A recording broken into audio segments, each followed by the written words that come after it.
You feel sleepy and relaxed. So relaxed. You trust me and what I say. The government love you. The government cares for you. Watch the television. This is the truth. Criminals and terrorists want to kill you. The government will save you. The police will save you. We need to go to war to protect you. We are here to look after you. Conspiracy theorists are insane and dangerous. Be fearful. You are small and weak. The government is strong. We will look after you. Obey. You must obey. Do not challenge authority. You are bad. Humans are bad. You must work hard. To survive, you must have more money.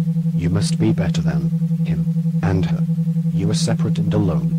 Other people want to hurt you and take what is yours. You must always respect authority.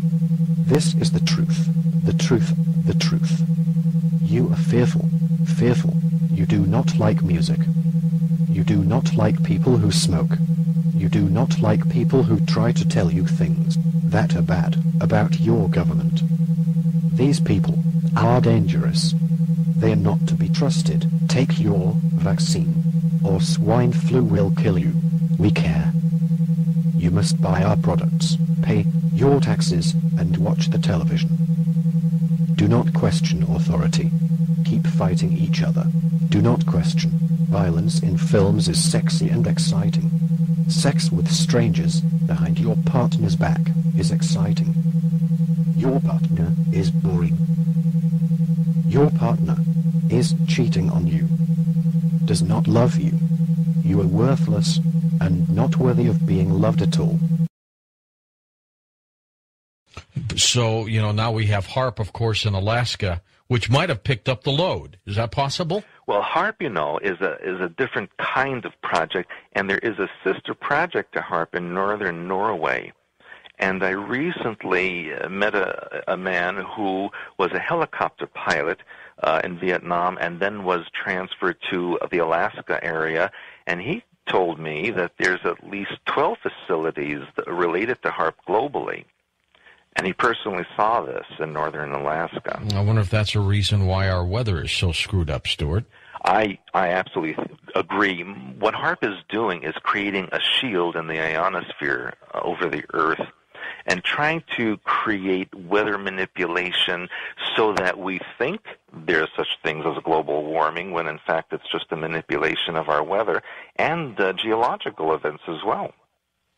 Let me ask you about the success of Montauk. Do you know if they accomplished anything that was just truly extraordinary?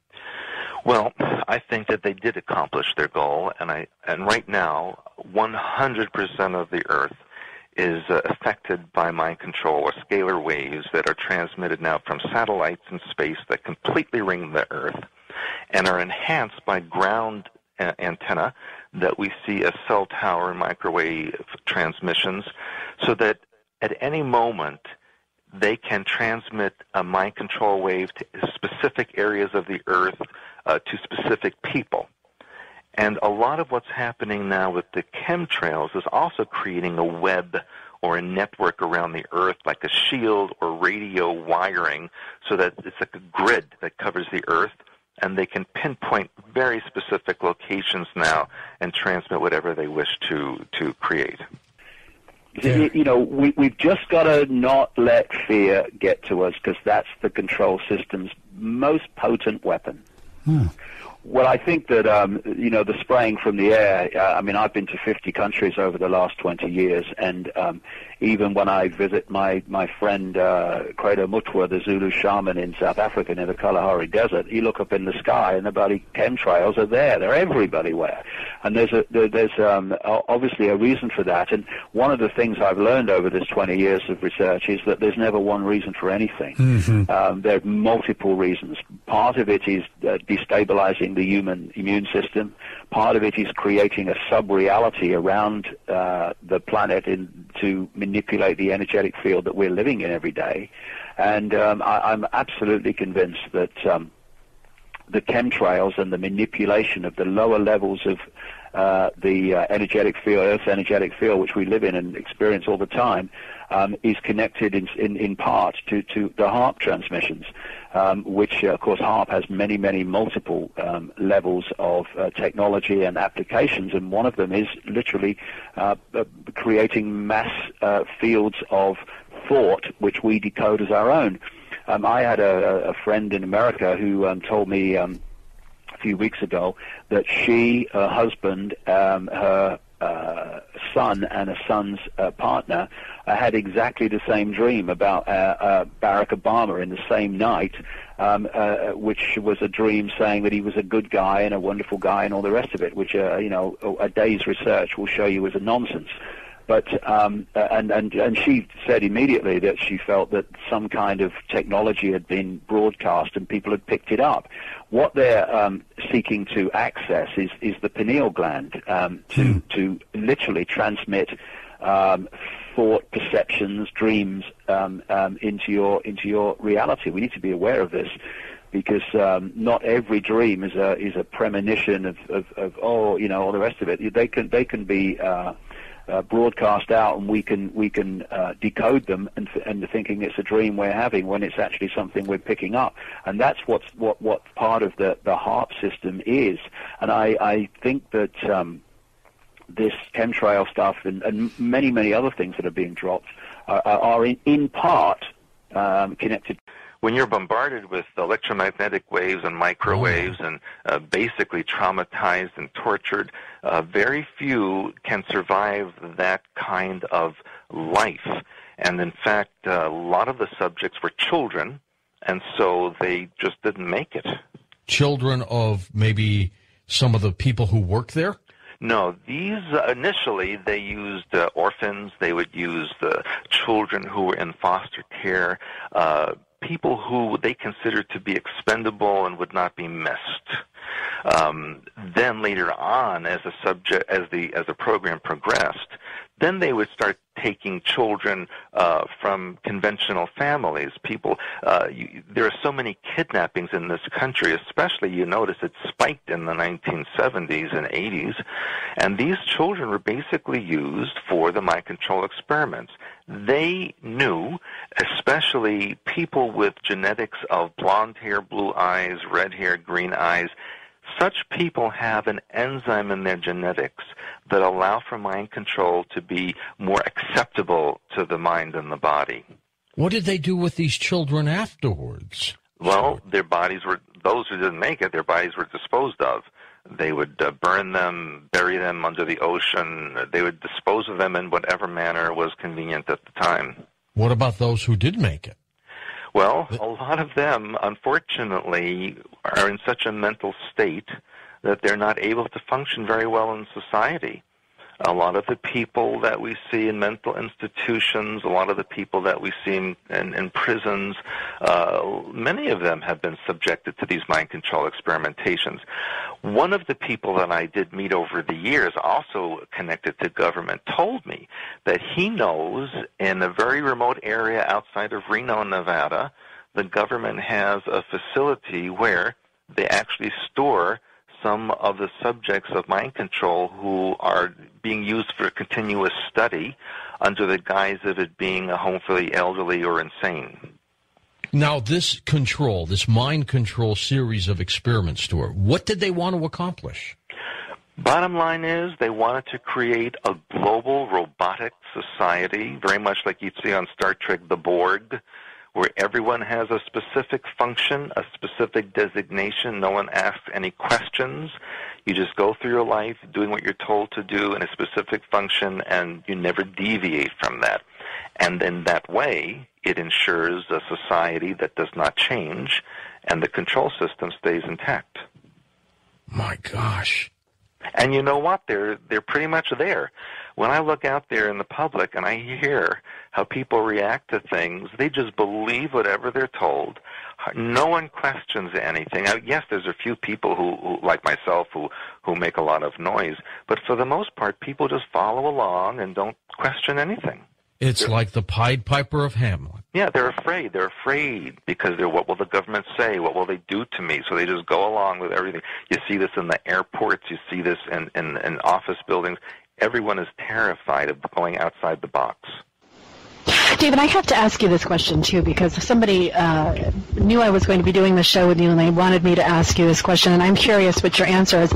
Now, there's some proof out there that there are electromagnetic weaponry, things that can interfere with people's consciousness. There are electromagnetic fields as a form of stopping people, making them sick, giving them cancer, those kinds of things. What's your take on that whole topic? What do you feel is truthful about that?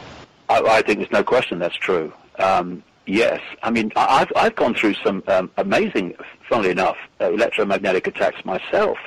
They've actually pretty much stopped now, funnily enough. But around the end of 2009, right across January and February, every night, virtually every night, I would wake up and there would be these tremendous electromagnetic fields in the bedroom. And they sometimes look like metallic, like spider things and all the rest of it. But then there was it wasn't that, you could just see them.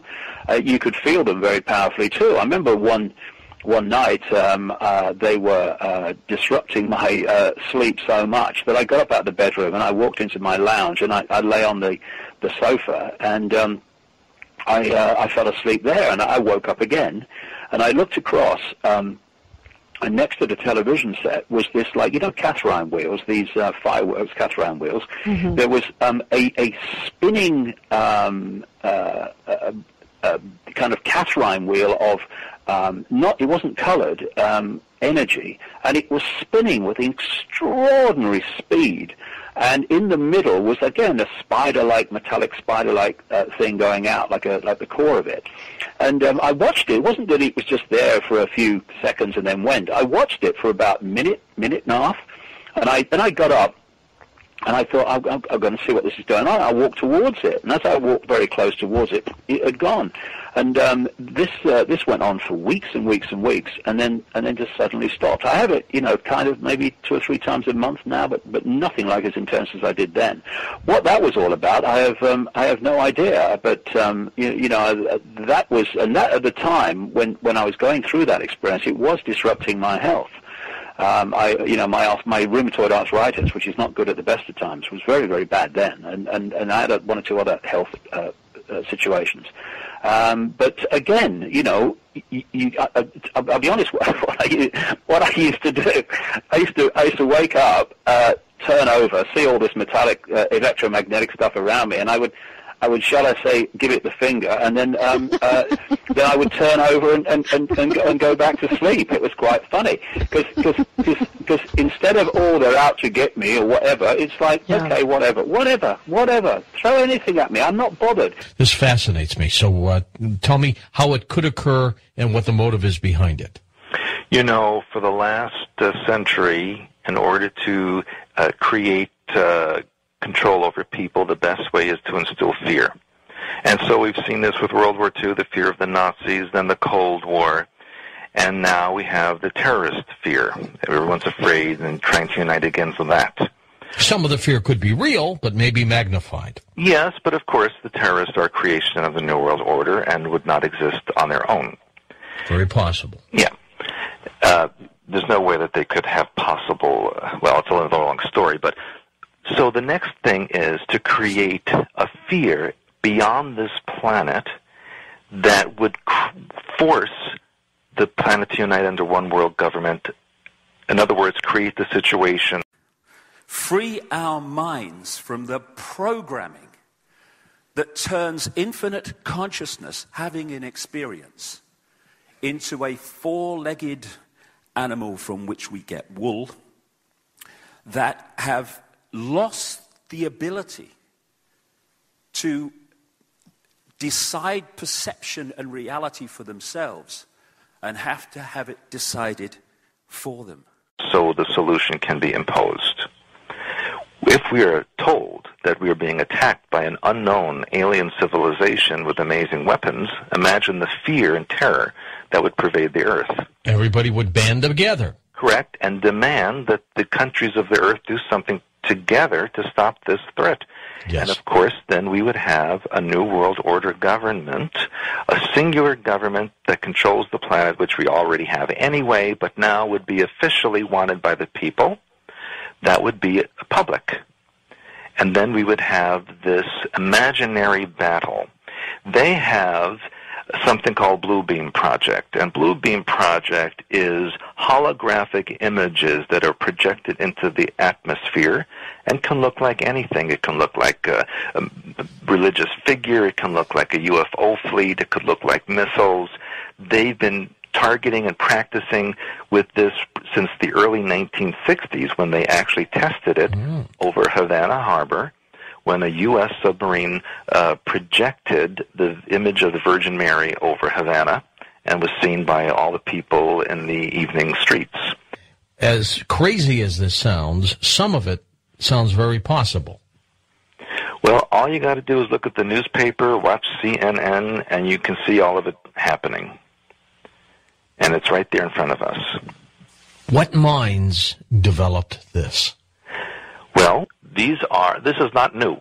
This has been going on since day zero on this planet for the ultimate domination and control of the planet.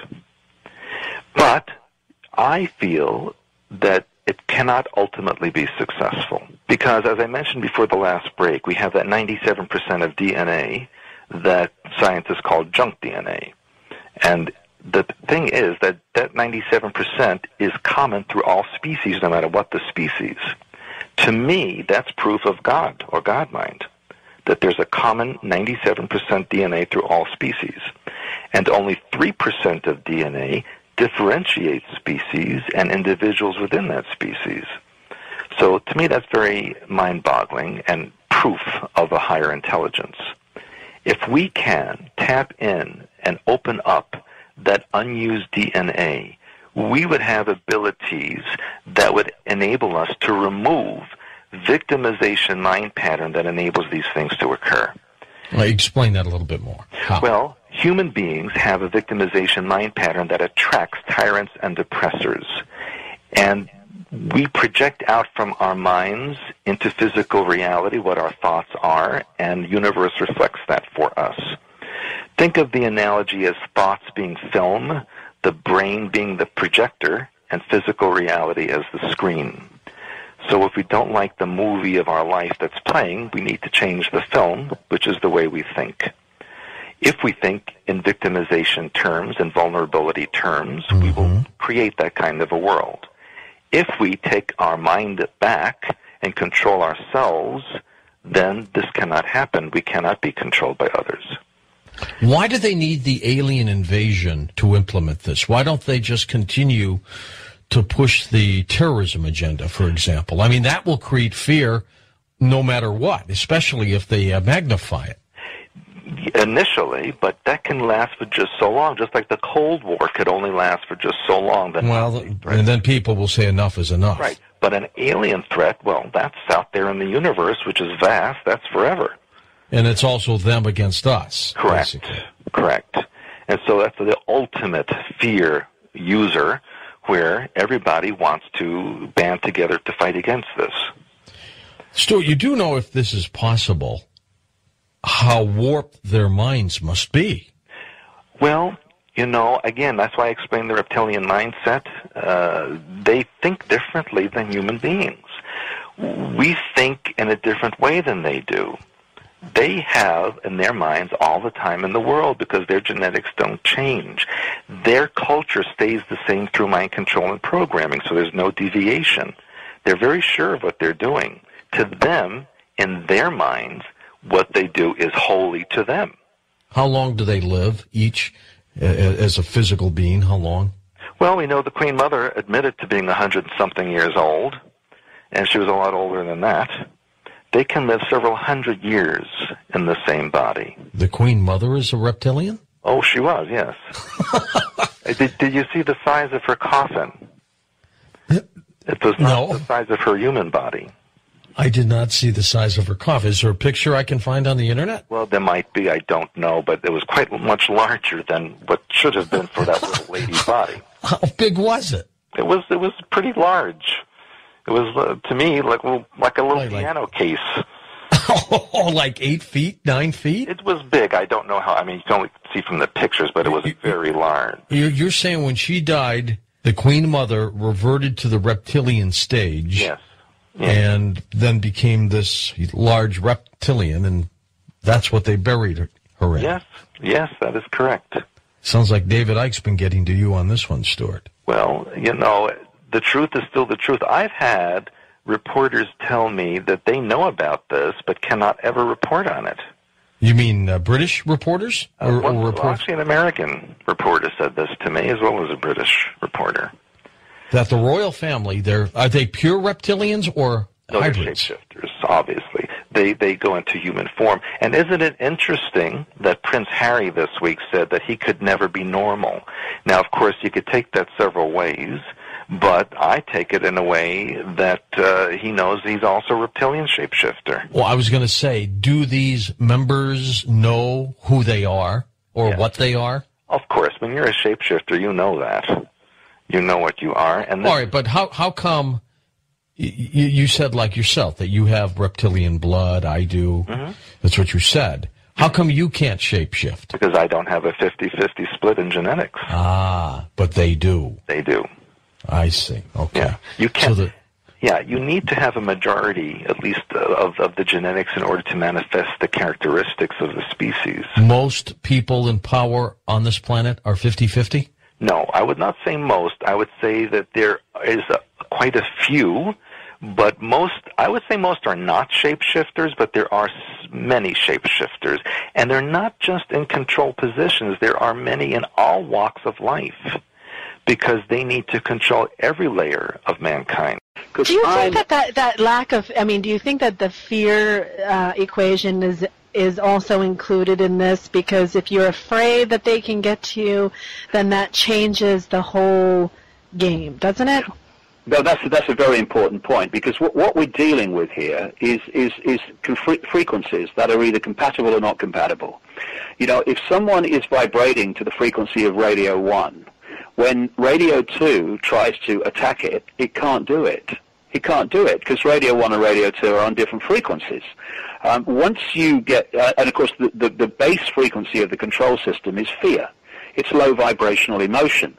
And an interesting thing that I've noticed in my life over the years is one of the ways that the attempt has been to undermine me, and it's going on at this time, funnily enough, not that it will work, is to create situations and people around me that will pull me in to that low vibrational emotional state. Because once you're pulled into that, you're actually syncing with the vibrational frequency of the control system, and then they can start to make an impact upon you. And so if you can stay outside of that, then you're vibrating at one frequency, the control system's vibrating at another, and never the twain shall meet. This is why it's so important. And I'm speaking to myself here as I say this. I'm not the guru, Buddha, sitting on a mountain cross-legged saying, this is what you must do. I've sussed it. We're all in this, and we're all kind of working to get ourselves in a certain state, me included. But when you're aware of it, it makes it more easier. And what we need to do is to just hold this understanding that we are infinite consciousness having an experience.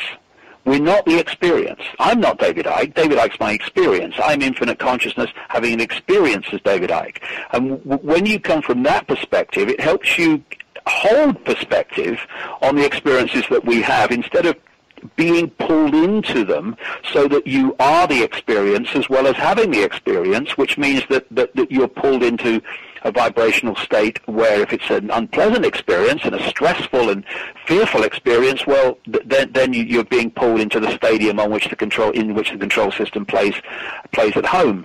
And it's important that we hold this understanding, and it's a real challenge because all the 5 sense influences are telling us that you are David Icke, you were born in Leicester in 1952, and you are just one person, just Joe Public, you have no power.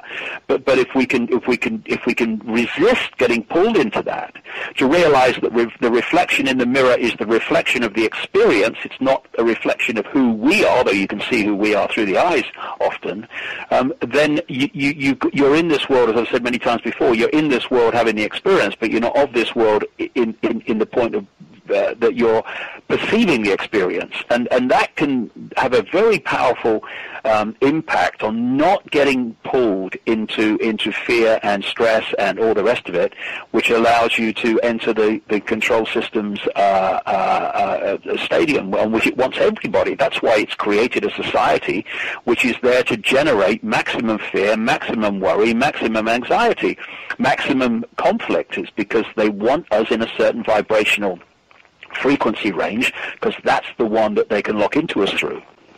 And for me, there was a great song years ago. It wasn't actually a great song, but the theme was it was by a guy called Val Doonican, an Irish singer, when I was a kid. And it said, "Walk tall, walk straight, and look the world right in the eye." That's what my mama told me when I was about knee high. And if we are infinite consciousness and we are expressions of the infinite one, then we should be looking each other in the eye. Oh yes, respect other aspects of consciousness for what they're doing, what they stand for, what they're expressing. Yes, good. But don't get a crick in the neck looking up, because you are them, they are you, I am you, you are me. And I still see hierarchical structures big time often within the New Age movement. And hierarchy is illusion. Hierarchy is the control system.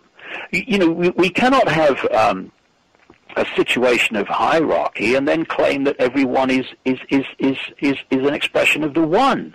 We either are or we're not. And of course, hierarchies are the way that the control system imposes itself in so many ways, because hierarchies are the few dictating to the many. And that can be a few bankers dictating to the entire banking system, a few politicians dictating to an entire nation, or it can be a few heroes in the New Age dictating or allowing them to be themselves to be dictated to when they are the vast majority. And for me, these blueprint structures of the control system, you find them everywhere if you look for them. And it's hierarchy is the old limitation. I'm above you, you're above me, I know my place. That's the old epoch. That's what's coming down. The pyramids of power, they're coming down because that's an expression of the old energy. And it's a shame that so much of the New Age, or significant swathes of it anyway, are still into hierarchy. It's not the way it is. I would suggest anyway, but everyone must believe what they want to believe, of course. Time to turn the machine on. The Pentagon says to turn up the frequency tonight. If that shape-shifting ass to me like that again, I swear. Shut up, Bob. It reads our minds. Just turn it on. The sleeping lambs are waiting for their programming. Okay, Nancy, but I hope your panties are coming down tonight. No panties on. I'm horny tonight. Enjoy the programming, sheeple people. I'm going to enjoy Nancy. Night-night, sweet dreams. We've just got to not let fear get to us, because that's the control system's most potent weapon.